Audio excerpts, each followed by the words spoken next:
안녕하세요, 이 팀장입니다. 오늘은 교육 관련 전공 중에서는 비교적 학생들에게 인지도가 높지 않은 교육학과에 대해 다루는 콘텐츠를 진행하고자 합니다. 교육학과에 대해 다룬다고 했지만 세부적으로는 교육학과, 교육공학과 두 전공에 대해 다룰 예정이며 두 전공의 차이점에 대해서는 이 팀장이 이전에 교육대학교 대 사범대학교 콘텐츠를 통해 간단히 다룬 적이 있으며 교육학과 지원을 고려하시는 수험생들이시라면 어느 정도 교육 전반에 흥미가 있는 수험생들이실 테니 이를 비롯한 메이저 리서치, 교육 콘텐츠들 역시 같이 읽어보실 것을 추천해드립니다. 그러면 바로 시작해보도록 하겠습니다. 첫 번째로 교육학 키워드가 포함된 주요 대학이 교육학과 및 교육학부 목록입니다. 교육학과 하면 귀에 딱지가 않도록 많이 들었을 만한 말이 그래서 무슨 과목 교육과인가요? 또는 무슨 선생님 되는 학과인가요?가 있을 것입니다. 교육학과는 교육학과라는 이름에서도 알 수 있듯 교육을 학문적인 관점에서 접근하는 학과입니다. 수학교육과 등 교원 양성을 목적으로 하는 무슨 교육과와는 결이 다르며 교육과 관련한 전반적인 것을 모두 배우는 전공이라 정리할 수 있겠습니다. 따라서 교육학과가 소속된 단과대학을 살펴보시면 사범대학 이외에도 교육과학대학, 사회과학대학, 문과대학, 인문과학대학 등으로 다양한 것을 확인할 수 있습니다. 사범대학 소속 교육학과는 말 그대로 사범대학 소속이기 때문에 사범대학이 다른 전공, 즉 특정 교과 교육과와 졸업 요건이 똑같으며 졸업 시 교육학 2급 정교사 자격증을 받게 됩니다. 교육학 과목을 운영하는 학교도 있기는 하지만 그 수가 많은 편은 아니라 사실상 그렇게까지 유효한 자격증은 아니며 사범대학 소속이 교육학과가 아니더라도 교육학 2급 정교사 자격증을 취득할 수 있도록 각 교육학과 또는 교육학부에서 교육과정을 운영하고 있는 편입니다. 그래도 혹시 모르니 자세한 사항은 각 학과에 대한 정보를 개인적으로 찾아보실 것을 추천해드립니다. 교육학과에서는 앞서 언급했듯 교육과 관련한 포괄적인 내용을 배웁니다. 대표적으로 몇 가지 과목에 대해 설명해드리자면 우선 첫 번째로 교육과정은 2015 개정교육과정, 2022 개정교육과정처럼 학생들에게 어떤 내용을 어떻게 가르칠 것인지에 대한 학생들이 교육과정과 관련한 내용입니다. 교육과정의 개념과 지난 교육과정의 역사, 개발 모형 및 방법, 평가 등을 배울 수 있으며 우리나라의 교육과정에 대한 문제의식을 느끼고 있다거나 개선점에 대해 고민하는 학생들이라면 해당 분야에 대한 목표의식을 가질 수 있겠습니다. 두 번째로 교육철학은 교육과 교육 관련 문제에 대해 철학적으로 접근하는 학문입니다. 우리나라 동서양의 주요 교육 사상 및 철학 사조를 배울 수 있으며 공교육 제도를 둘러싼 쟁점 등 교육적 쟁점에 대해 철학적으로 사고할 수 있습니다. 세 번째로 교육심리는 심리학을 교육 및 학생들에게 적용하는 것이라 보시면 됩니다. 넓은 범위, 학생들, 즉 인간이 발달 단계 및 단계에 따른 특성, 동기 증진, 학습 이론 및 수업 모형을 학습할 수 있는 과목으로 아무래도 심리학을 좋아하는 학생들이 많다 보니 해당 과목에 흥미를 느끼는 학생들도 많습니다. 네 번째로 평생교육의 경우에 교육이라 하면 주로 초중 고등학생들에게 포커스를 두어왔는데 고령화가 진행되고 인간 생애 전 주기에서 교육의 중요성이 커지면서 평생교육에 대한 관심 역시 늘어나고 있습니다. 보통 특정 교육원 및 문화센터, 주민센터 등에서 진행하는 교육을 평생교육으로 많이 생각하기 때문에 학교 교육은 평생교육에 포함되지 않는다고 생각하실 수 있는데 그런 것은 아니고 형식교육, 즉 학교교육 역시 평생교육이 범주에 들어갑니다. 모든 장소에서 어떠한 형태로든 교육이 일어난다면 이는 모두 평생교육이라고 볼 수 있습니다.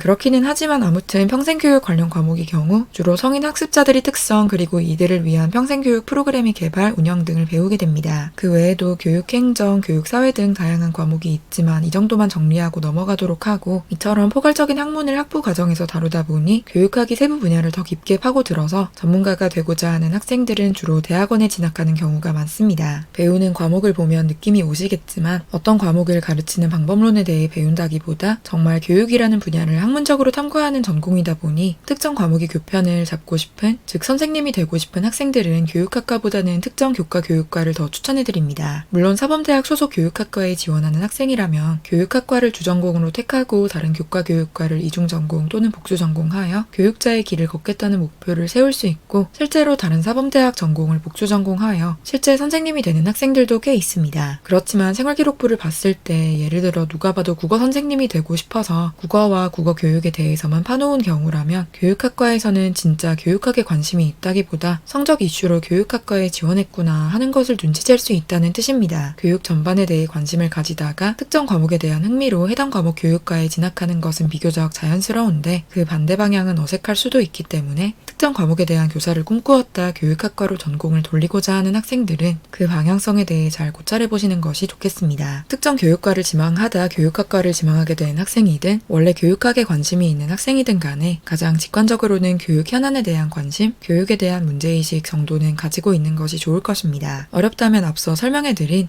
교육학과에서 배우는 과목들을 찾아보시고 여러분이 관심 있는 분야가 있을지 탐구해보셔도 좋습니다. 현재 학생들을 평가하는 교육평가 시스템이 문제점을 발견하여 이를 개선할 방법을 찾고 싶다든가 비대면 및 이러닝 시스템이 확대 그리고 인공지능의 발달과 접목하여 학생들을 어떻게 평가할 수 있을지 연구하고 싶다든가 디지털 친숙도가 높고 영상 의존성이 강하다거나 우울 불안이 높아지고 있는 현재 학생들을 위한 상담, 심리검사를 연구하고 싶다든가 하는 것이 모두 여러분의 진로 목표가 될 수 있겠습니다. 비교과와 관련한 말씀도 드리자면 일단 여러분께서 이 팀장이 방금 말씀해드린 예시와 같은 목표를 가지고 있다면 관련 탐구를 진행하면 될 것입니다. 단순히 우리나라 교육은 주입식 강의식이기 때문에 학생들이 창의성을 저해하고 집단교육을 실시하여 문제가 있다고 이 팀장이 지금 3초 만에 떠올릴 수 있을 정도로 미디어에서나 많은 사람들이 습관처럼 이야기하는 사항을 생활기록부에 담지는 마시기 바랍니다. 정책 개선이라면 구체적으로 어떤 정책을 왜 개선해야겠다고 생각을 했으며 무엇을 어떻게 개정하고자 하는지 그 영향은 어떠할 것인지 종합적인 관점에서 고찰해본 내용을 담는 식으로 깊이를 보여주실 필요가 있겠습니다. 어느 전공에서나 똑같지만 단순히 어떤 탐구도 해봤고 하는 식으로 단순히 찍먹을 해본 사항이 열거된 것보다 하나의 활동 및 주제를 깊이 판 것이 훨씬 낫습니다. 그리고 꼭 필수적이라거나 한 것은 아닌데 대표적인 교육학자인 존 듀이의 사상을 연구해본다거나 교육 관련 전공 지망 수험생들에게 국룰로 일컬어지는 루소의 에밀을 읽고 독서 탐구를 진행해 볼 수도 있고 한중일의 교육 그리고 선진교육으로 대표되는 북유럽 교육에 대한 탐구도 가능하겠습니다. 2024학년도 입결을 살펴보면 고려대학교 교육학과 학생부교과 학교 추천 전형의 입결이 최종 등록자 50% 컷 성적 1.25등급, 70% 컷 성적 1.31등급으로 가장 높습니다. 서울대학교 교육학과의 경우 학생부 종합 지역균형 전형으로 신입생을 선발하지 않고 학생부 종합 일반 전형으로만 신입생을 선발하는데 학생부 종합 지역균형 전형으로도 신입생을 뽑았다면 아마 입결이 가장 높지 않았을까 싶긴 합니다. 아무튼 그럼에도 불구하고 서울대학교 교육학과 학생부 종합 일반 전형의 입결 역시 1.4등급 전후로 상당히 높습니다. 연세대학교 서울캠퍼스 교육학부 학생부교과 추천형 전형, 성균관대학교 교육학과 학생부교과 학교장 추천 전형 역시 1.3등급에서 1.4등급대로 입결이 높은 모습입니다. 교육학과에 대해 잘 모르시는 수험생들께서 교육학과의 입결이 별로 높지 않을 것이라 생각하시는 경우도 많은데 이제 어느 정도 교육학과의 존재성이 알려지기도 했고 한양대학교 학생부교과 지역균형 발전 전형의 경우 오히려 국어교육과보다 교육학과의 합격자 평균 내신 성적이 높기도 했습니다. 물론 한양대학교의 경우 2025학년도 전형에 대격변이 일어났기는 했지만 특히 인서울 교육학과의 경우 내신 관리를 열심히 하셔야 한다는 점에서 이를 짚어드립니다. 두 번째는 교육공학 키워드를 포함한 전공 모음입니다. 주요 대학 중에서는 건국대학교, 이화여자대학교, 한양대학교에서만 교육공학과를 운영하고 있으며 전국의 모든 대학으로 범위를 넓혀도 안동대학교를 추가하여 총 4개의 교육공학과만이 운영되고 있습니다. 인기 있는 인서울대학이다 보니 당연히 입결도 높을 수밖에 없겠죠. 교육공학과는 교육학 분야 중 하나인 교육공학에 집중한 전공입니다. 교육공학은 가르치는 방법론, 교육 프로그램에 집중한 학문으로 교육공학에서 공학은 공과대학에서의 공학 즉 엔지니어링이 아니라 기술을 뜻하는 공학 테크놀로지입니다. 교육학 세부 학문 중 하나이다 보니 당연히 교육학과에서 배우는 과목도 어느 정도 배울 수 있고 교육학 2급 정교사 자격증 역시 수여하지만 확실히 교육과정을 살펴보시면 디지털 및 테크놀로지, 교육 프로그램 설계 및 운영에 초점이 맞추어져 있습니다. 똑같이 교육 심리에 관심이 있더라도 교육학과에서는 학생들이 전인적 성장, 발달 단계 등 포괄적인 것에 관심이 있을 수 있다면 교육공학과는 학생들이 심리를 고려해 어떻게 학습 요소를 효율적으로 배치할 수 있을지 관심을 둔다는 차이가 있다고 할 수 있습니다. 최근 코로나19 이후 비대면 교육이 활성화되었으며 디지털 교과서의 도입 등 디지털 학습으로 패러다임이 전환하는 흐름에 따라 첨단 기술을 접목한 교육 프로그램 개발 역시 관심이 높아지고 있는데 이러한 분야에 관심이 있는 학생들께서는 교육공학과를 적극 고려해보시면 좋겠습니다. 이 팀장도 교육학을 이중 전공했었는데 그 중에서 교육공학 과목을 좀 더 듣고 졸업하지 않은 것이 아쉬울 정도로 매력적인 학문이라고 생각을 합니다. 오늘은 교육학과 및 교육공학과에 대해 정리하는 시간을 가졌습니다. 이 팀장이 교육학과를 이중 전공한 만큼 더욱 열정적으로 말씀을 드린 듯한데 실제로 교육학과를 전공한 입장에서 몸으로 느낀 사항이기도 하고 메이저 리서치와 함께했던 수험생들 중 교육학과 및 교육공학과에 진학한 학생들 역시 모두 공감하는 사항이 토론과 팀플이 상당히 많다는 점입니다. 원래 원래 본 전공에서는 팀플이 많지는 않고 스터디 정도나 학기당 한두 과목 정도만 팀플을 진행했던 이 팀장이 교육학과를 선택한 이후에 팀플이 수렁에 빠져서 당황을 했던 기억이 납니다. 물론 과목을 선택하기 나름이겠지만 그렇기 때문에 어느 정도는 교육이라는 주제로 학우들과 교류하는 것에 거리낌이 없는 학생들이 교육학과에 오는 것이 어울릴 것입니다. 교육학과 학생들 중 교육에 대해 정말 수준 높게 고찰해 보았고 생각 역시 깊다고 느껴진 학생들이 상당히 많았던 만큼 교육에 대해 실제로 뜻이 있는 학생들에게는 이만한 학과가 또 없지 않을까 생각을 합니다. 그러면 오늘의 콘텐츠가 교육학과를 지망하시는 여러분께 많은 도움이 되시기를 바라며 마무리하도록 하겠습니다. 감사합니다.